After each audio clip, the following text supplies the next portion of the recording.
When the world economy is in panic, trying to understand and survive yet another crisis, the one thing that should become evident is that doing the same thing over and over again, yet expecting different results, is surely nothing but insanity. This plainly lacks reason and common sense once one can see a history of abuse and corruption as evidence of money's failure to be handled fairly and justly.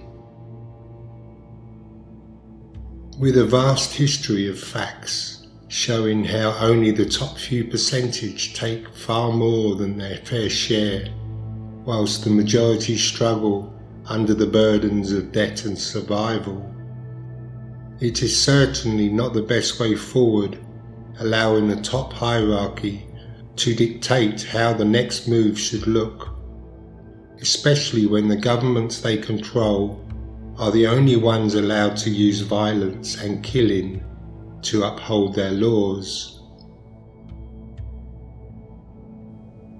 When the top few own all the means to monopolize the masses, educating them to think and believe things that suit their own agendas, using their various media platforms to propagate their own ideas and their beliefs, and making laws and rules that suit them, laws made with loopholes that they themselves can escape through, then it is certainly unwise to maintain any allegiance to such organizations if one truly wants to be free and one truly wants to be safe.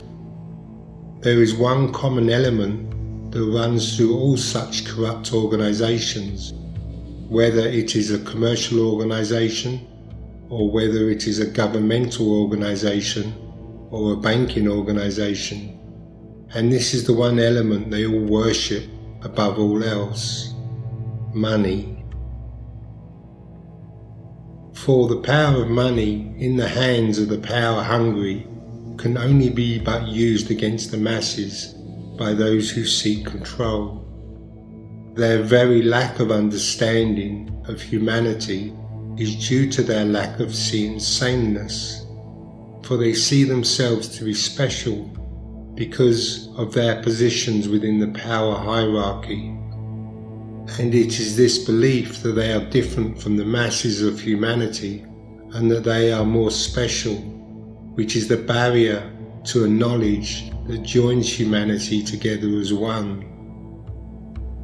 For those who believe they are special can never understand sameness, because sameness is a part of oneness and specialness is a part of division.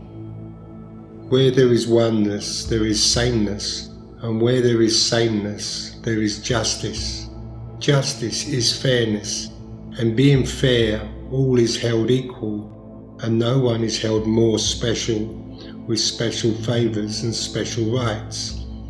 No one claims more than their fair share. The world we see has been made upon the beliefs of specialness and not sameness, and so the world has become unjust and unfair. The heads of these hierarchical systems will not change themselves because their own beliefs are completely enmeshed in the belief in the power of money, and so their safety and security is tied to the money ideology. Loss of their belief in money would simply be frightening for anyone who has their beliefs entwined with it. For money is an ideology, being nothing but a belief, and so it has no reality of its own beyond belief. Its whole reality rests upon those who believe in it. At the root of this belief, there is but a call for love, as everyone is wanting money to have abundance and safety and power in a world that seems to be loveless and beyond control. Yet abundance and safety and power are all aspects of love, and so it is the power of love which is the source of all our abundance. It is the power of love which is our safety, because love is intelligent. Love is a part of life, being the life within us, that we all do share. It is this sameness that flows through our veins and is the power of our every breath to breathe.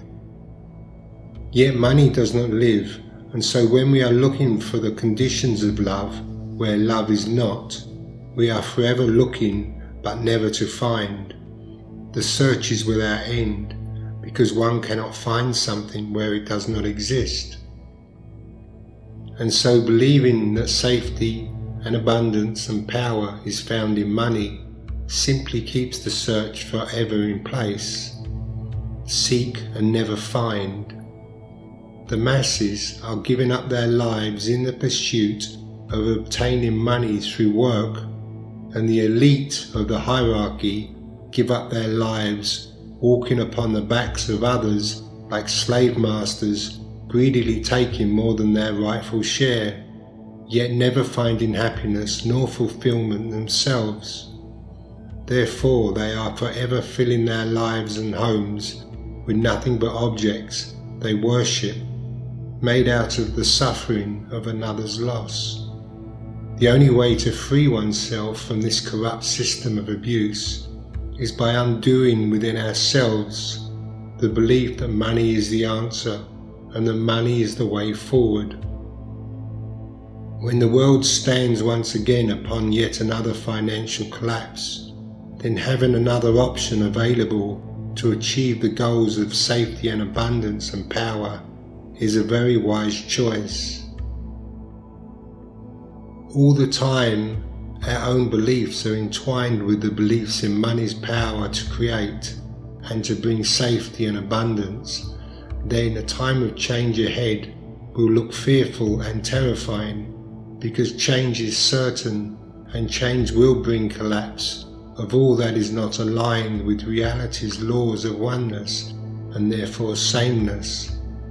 We are all creating a dysfunctional world, but reality is harmonious because it is a superintelligence, and so the reality we are making in ignorance cannot stand forever. The forces that our lack of understanding oppose is just far too great. The love and worship of money has cost us everything, because it has cost us the knowledge of ourselves. It has cost us the understanding of the power that is within us, the power that was made to be ours to have forever. Within us all lies the power to create, because we are all created to be creators, and we were not created to be slaves.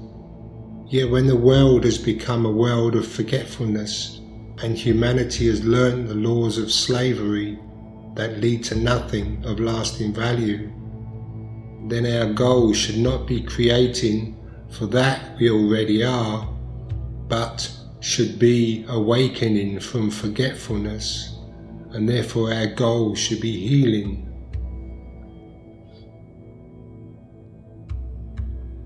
Our true identity is to create, but we are living our lives in a dream of loss, and so at the level of unconsciousness that we are creating in, we are but making more idols to fill the emptiness felt from the loss we feel inside, the loss of love.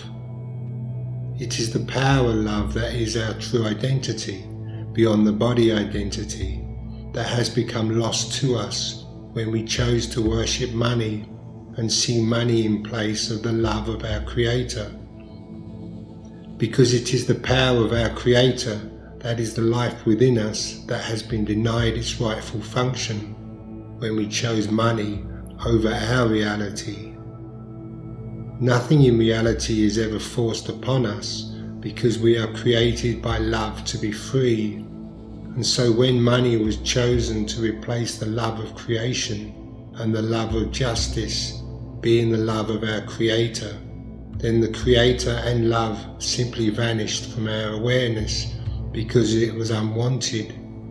We have literally suffered loss ever since. Because love and freedom are one, the loss of seeing the power of love that is within us has cost us our freedom, and money fulfills this belief in loss, and so money fulfills the belief in slavery, and we have all become slaves of the money system and all the laws of slavery.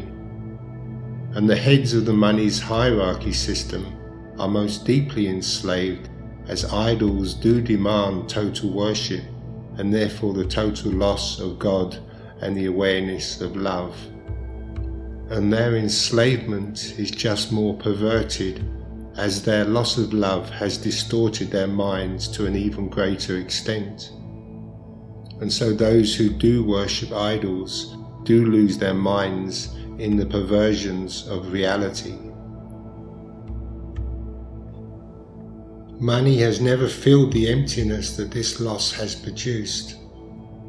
We have literally given up all the glory of heaven and the power to create as we were created to, for the dark dream of separation and the belief in specialness. The worshipping of idols has cost us everything. Yet the power of love is forever within us, and its function is to give, to give, to give, and to give. Yet money is but the belief in taking, because it is at best a trade, but at worst it is but taking more in exchange for giving less. This is not the meaning of abundance, and so money has no meaning in abundance, because abundance is a part of love, and taking more out of the fear of loss is but the belief in the lack of love. Abundance has its meaning in fairness, because it is abundant for all, because love is for all. Abundance cannot be found through money, and so abundance can only be created from love. As more and more people give up the dark dream of money and the illusions that money and abundance are one, and that safety and money are one, then the idol that money is will begin to lose its hold upon us, and we will begin to experience freedom from its enslavement. Abundance will flow to us, but not from an illusion, but from the reality of the power of our Creator's love that is within us. And so with this we will finally realize that it was this that we truly wanted. Because it comes as a oneness and a wholeness, it comes complete with joy, safety, freedom and gratitude.